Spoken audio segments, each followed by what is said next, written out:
दोस्तों, आज की हॉरर स्टोरी सुनाने से पहले मैं आपको एक इंटरेस्टिंग सा स्टैट बताना चाहता हूँ। हमारी कहानियां देखने वाले 80% लोग ऐसे हैं जो हमारी वीडियोस एंजॉय तो करते हैं, लेकिन उन्होंने हमारा चैनल अभी तक सब्सक्राइब नहीं किया है। अगर आप उन 80% लोगों में से हैं तो बस आपको एक छोटा सा काम करना है। इस वीडियो के नीचे आपको एक सब्सक्राइब बटन दिख रहा होगा, बस उस सब्सक्राइब बटन को दबाना है।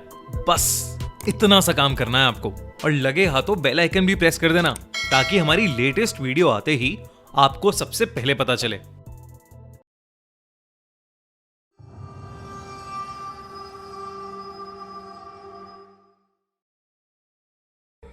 Haunted lake.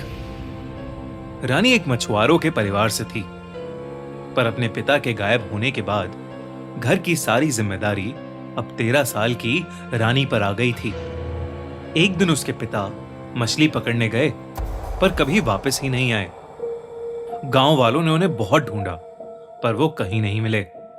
रानी को भी अपने पिता का ऐसे सब कुछ छोड़कर जाना बहुत अजीब लगा। उसे उन पर गुस्सा भी आता था, पर उसे अपने परिवार का पेट पालना था।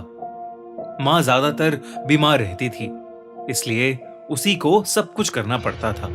उनका परिवार सालों से मछली पकड़ने का काम करता था। वो अपने बाबा के साथ कई बार नदी किनारे जाया करती थी।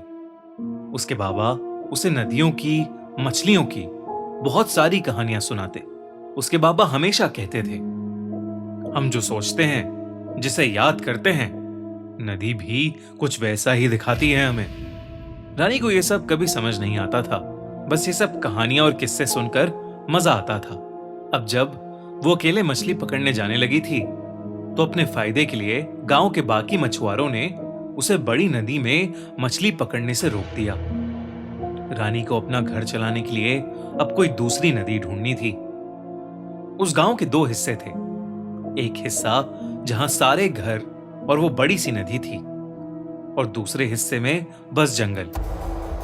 अब जंगल इतना घना था कि वहां कोई जाता ही नहीं था, लेकिन गांव में ऐसा कहा जाता था कि जंगल के बीच एक नदी थी। रानी ने वहां जाने का सोच लिया था। एक रोज वो सारा सामान लेकर जंगल के लिए निकल गई। वहां बचपन से रहते हुए भी उसने कभी वो जंगल अंदर से नहीं देखा था। दिन के उजाले में भी उस जंगल में अंधेरा सा भरा था। कहीं चमगादड़ों की चीखें, तो कहीं सांपों की रेंगने की आवाजें। ये सब उस जंगल में रानी को डरा रहे थे, लेकिन फिर भी रानी हिम्मत करके उस जंगल के अंदर चली जा रही थी। तभी उसे कुछ दूर पर एक नदी दिखी। वो उस नदी के पास जाकर उससे पानी पीने लगी, लेकिन नदी से पानी पीते हुए जैसे ही रानी ने पानी में झांका, तो उसे अपनी परछाई की जगह अपने बाबा की परछाई दिखी। रानी तुरंत पीछे होकर चिल्लाई, बाबा!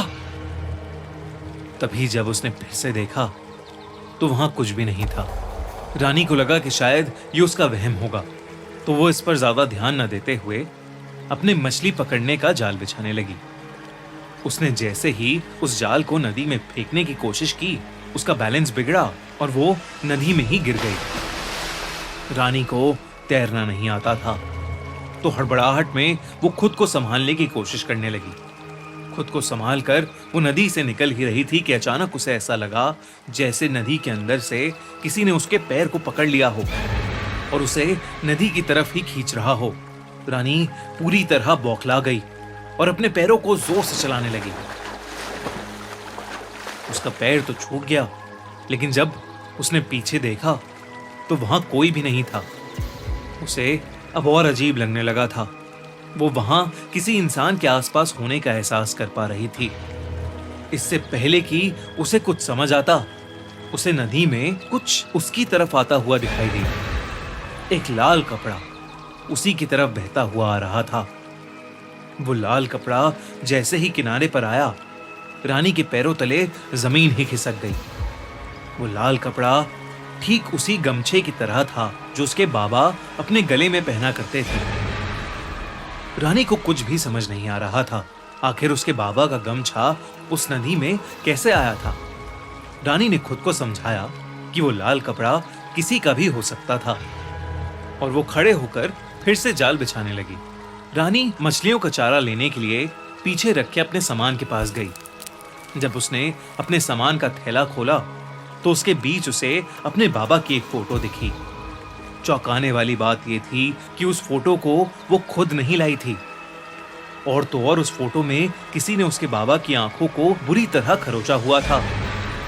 रानी ने सब काम वहीं छोड़कर वहां से निकलने का सोचा। उसे यकीन हो गया था कि उस जगह में कुछ तो गलत था।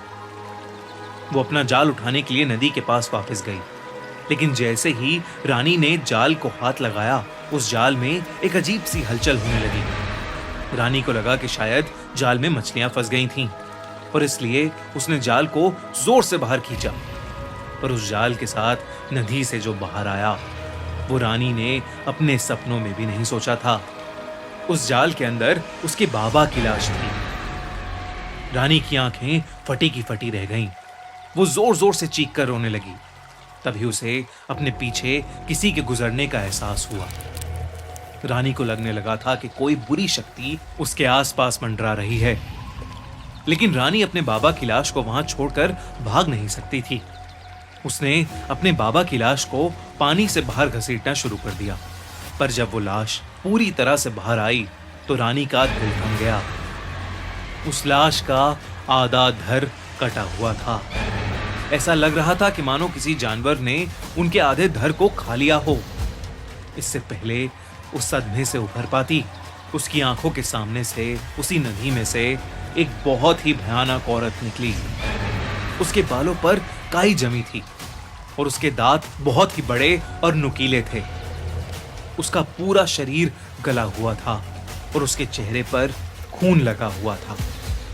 वो रानी की तरफ देखकर मुस्कुराई और रानी की आंखों के सामने ही उस नदी का रंग नीले से लाल होने लगा। रानी की चीख निकल गई और वो बस बिना पीछे देखे वहां से भागती चली गई। उस दिन के बाद से रानी कभी दोबारा मुड़कर उस जंगल के अंदर नहीं गई। किसी ने भी उसकी बात पर विश्वास नहीं किया, पर उसे यकीन था कि शायद उसी की तरह किसी दिन उसके बाबा भी वहां मछली पकड़ने गए होंगे और वहां उनका सामना उस भयानक समुद्री चुड़ैल से हुआ होगा। रानी को उस सदमे से बाहर आने में बहुत समय लग गया। रानी अब ठेले पर सब्जी बेचकर अपना घर चलाती है, पर आज तक उसे उस भयानक घटना के सपने आते हैं। अगर आपको ये वीडियो अच्छी लगी तो हमारा चैनल खूनी मंडे सब्सक्राइब करना बिल्कुल मत भूलना।